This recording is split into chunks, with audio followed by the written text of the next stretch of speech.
Hello, everyone, and welcome back to the Foresight presents Putts and Pints. I'm your host, Colin O'Brien.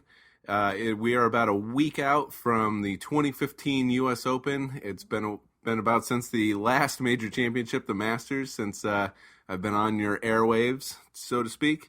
Glad to be back, and today I'm sitting down with a Harpoon Big Squeeze Shandy, part of their UFO series. It's a citrus-infused beer. It's really hot outside. This is very refreshing.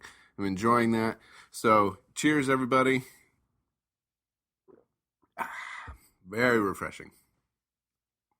So, before we get into U.S. Open preview at Chambers Bay, the one thing that's been bugging me and probably everybody else who's a golf fan is the state of Tiger Woods. Where is Tiger Woods at? Is he done? Is this a huge bump in the road? Or is this just just another tuning thing that needs to get fixed? New coach, all that sort of stuff. My initial thought on all of this, back at the Hero World Challenge, when he made his, umpteenth comeback, I was sitting there watching it, and his swing looked great. I mean, obviously his short game was abysmal, but it was like, well, he can get that back, a little bit of work, all that sort of stuff, get the feel back, that sort of thing. But it looked much more, his swing itself looked way more the natural variety. It had gotten back to something that we saw maybe in his early days, especially the early days of his dominance, and it was just fun to watch again. He was only missing it one way. I mean, he was missing it to the left a little bit here and there, and he wasn't missing it wide left either. It was just if he was missing a green, it's to the left, and that's fine. You're gonna miss greens and stuff. But the idea is that he seemed like he had pretty good control, if not great control, over what was happening from tee to green. And then obviously when he got around the greens, he was struggling. He wasn't really dead-eyed with the putter anymore. And the short game obviously was his chipping game was really chipping and pitching were terrible. But that again, the idea was that he could get those kind of things back. He could work on those, get the feel back, get his touch back, and then he'd be okay as long as that the swing continued to mold it into that old Tiger swing and it looked like that at the Hero World Challenge. And so my preview coming into 2015 of that, or my prediction, my foresight, as it were, was that he was going to, if he corrected the short game stuff in time, he was going to contend by the time the Masters rolled around, and it all seemed like it was going to fall into place. It was like the future seemed really bright, and then he goes to Phoenix a couple months later and shoots at 82, and he can't chip the ball onto the green and keep it on the green, or dubbing stuff, and it was dubbing it was skulls, it was everything that you fear, I guess, that gives you nightmares, and so it's like he has that 82, he misses the cut, it's his worst professional round ever. He comes back for the Masters, plays decently enough. His short game didn't let him down. He didn't have any consistent problems with it.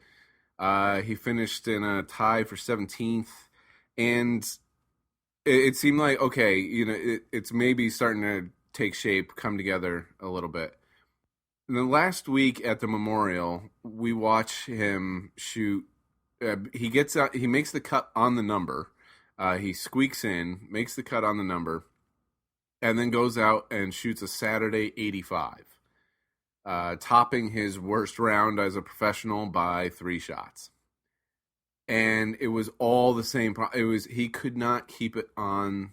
He couldn't keep tee shots on the planet. He could not get up and down to save his life. He couldn't even get up and down to save his life.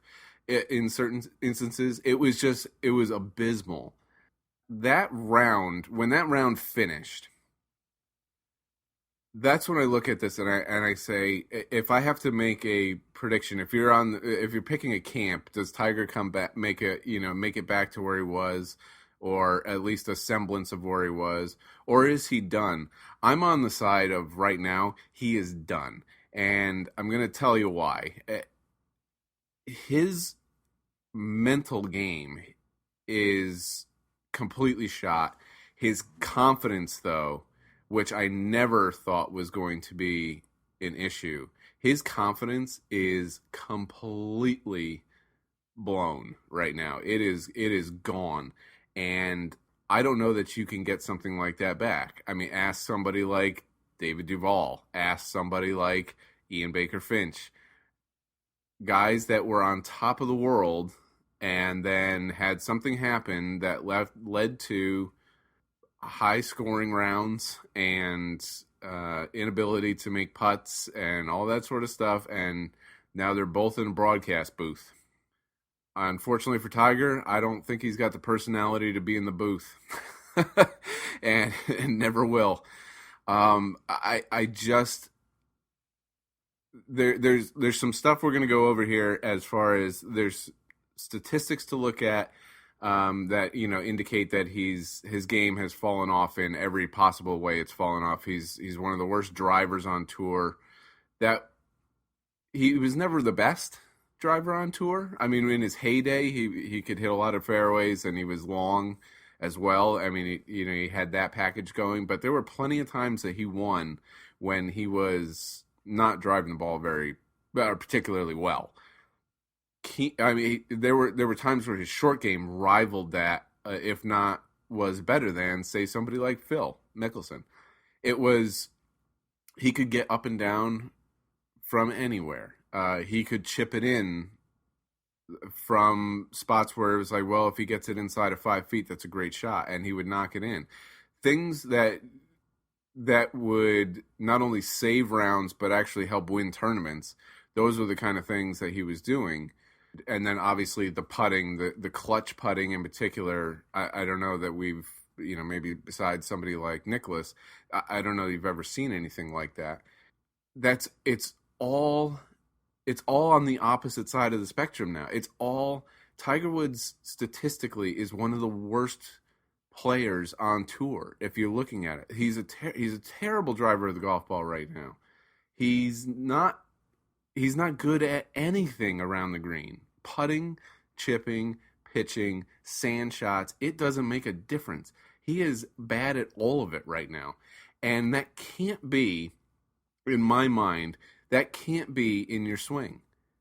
Like all of it, that can't be in your swing. I mean, it's like, how is it your swing is influencing you to become a terrible putter? How is it that your swing? He made that excuse actually at one point. Tiger made that excuse at one point that is like his chipping problem was because his swing had changed, and so he was trying to match it up with his short game and his full swing. And it's like, that's a garbage excuse, because it's a garbage excuse. It really is. There's no reason that your full swing would dictate anything that's going on in your short game. There's no reason for it to think that. That's why they're feel shots. They're not full swung shots. They're, keep your hands ahead and press and hold, or like whatever things that you'd never do in your full swing. And your entry point, your stance is different, all that sort of stuff. So it's like that, to make that correlation, I think was maybe a way to justify it in his head. It's like, okay, I just got to figure this out because I'm making changes, blah, blah, blah. Okay, fine, if that's the case. But it's been over 6 months now. And, I'm assuming you've practiced this a whole lot. I'm assuming you've practiced every phase of the game a whole lot. The one thing you haven't done is go out there and test it a whole lot. Tiger's been, he's only played 5 times, 6 if you count that Hero World Challenge, which isn't an official event of any sort, in the last 7-8 months. He's only played that many competitive times. He's only teed it up that many times.